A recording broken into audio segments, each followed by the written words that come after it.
How to remember what you read. Let's go. Now, when we're reading, we need to look at a few things. So let's say that's a book or some sort of reading material. And here we have a whole bunch of words.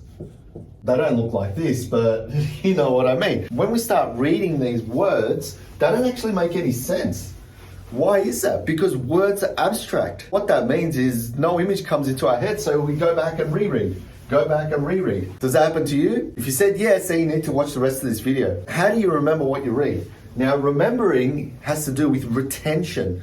Comprehension, on the other hand, has got to do with understanding. So there's two different things. What we can do to actually remember what's in here is we need to first be able to visualize. So what do I mean by visualize? Because these are abstract, we need to be able to come up with some sort of an image or a bunch of images to be able to see them. So for example, if it says here, and I've given this example before, this contract must be signed by April 2023. As soon as we read that, we go, well, that's just a boring statement.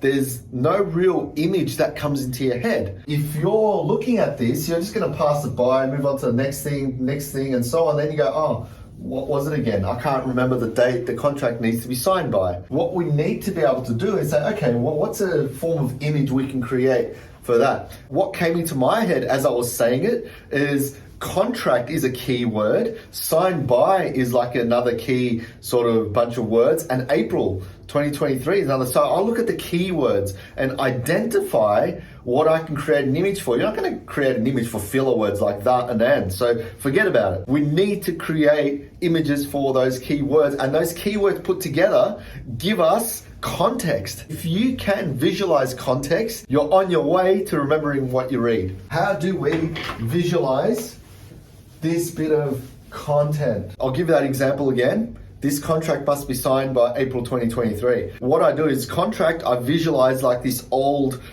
ancient piece of paper. It's written in fountain pen. So now I've got a visual of contract. Must be signed by. I think of, okay, the fountain pen again. That's in the must be signed by. And April, I think of Easter time. So for those who celebrate Easter, I think of a bunny maybe is signing the contract. Easter bunny eating chocolates. And that's it. I can just imagine it happening next year. So if I can visualize those three things, I've got it. Now, do you need to visualize those three things?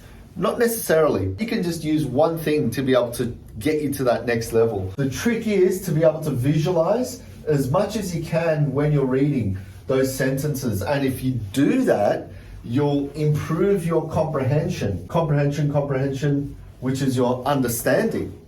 But where does remembering all this come into play? Because you can understand that the contract must be signed, but you might forget the April part. You might forget the 2023. Now, April, that's an easy one because I connected the Easter bunny to it. But let's say you didn't use an Easter bunny and you just had to remember a number. If you're not using the major system, it can be very, very difficult. And for those who don't know what the major system is, go and check out one of my videos on how to use major system to remember numbers, because it's very, very helpful. Comprehension, but we want to improve remembering what we read. And this is where mind mapping comes in. What we can do, these keywords that we talked about, right? Or key themes. What you can do is you can map them out. Now, how do you do that? Let me just rub this off and I'll show you how with the magic of video editing. Okay, so that's all disappeared. So let's look at how we can map it out. Now, mind mapping, if you've, again, watched my videos, read the books, all that sort of stuff, is basically a concept map on putting your notes in an organized way. So you'll have a central topic. So whatever you're reading, right? Let's say here's the book, and you can map out all this, by the way. You can map it out. So here you've got headings, and you've got little subheadings maybe, and keywords. That's how a book is generally set out, right? So the headings could be branches on the mind map, and your other subheadings could branch out from here. So these subheadings. Now, underneath those subheadings, you have your keywords.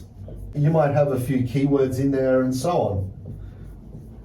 Now, if you organize information this way, what's going to happen is you can either memorize these branches and it triggers the rest of the knowledge for you. So that's one way of using it. Now, when I work with people to pass their exams, this is what I use. So I'll make another video on how to pass exams using this method. Really powerful stuff. How do you remember what you read? You map out the content. Now, you probably think, oh, I got a process, can't I just read and remember more? Well, you can, but what you're doing when you're reading is you're trying to process, you're trying to visualize, you're trying to understand, you're trying to study it, you're trying to reflect back on it, you're trying to do so many things all at once, which is why you can't remember. If you break up those processes, as we did, just visualize, visualize, visualize, visualize, and then as you're writing down the keywords and you're reading, add them onto a mind map, guess what's going to happen? You're going to understand what you're reading, and then because that information is organized,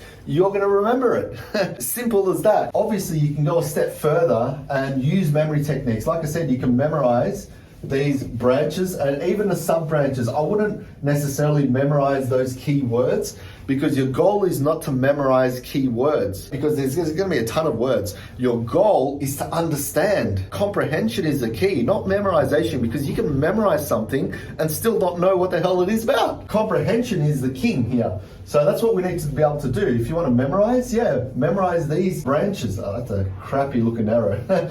So memorize these branches, maybe even the sub branches, because it's connected to that. And then once you understand it really well, it should trigger everything else here as well. That's important to understand. Hopefully that's made it clear for you. Any questions, comment down below. I'm happy to help you out. You can jump on my website as well, tanselali.com, if you need further help, and I'll see you in the next video. Cheers.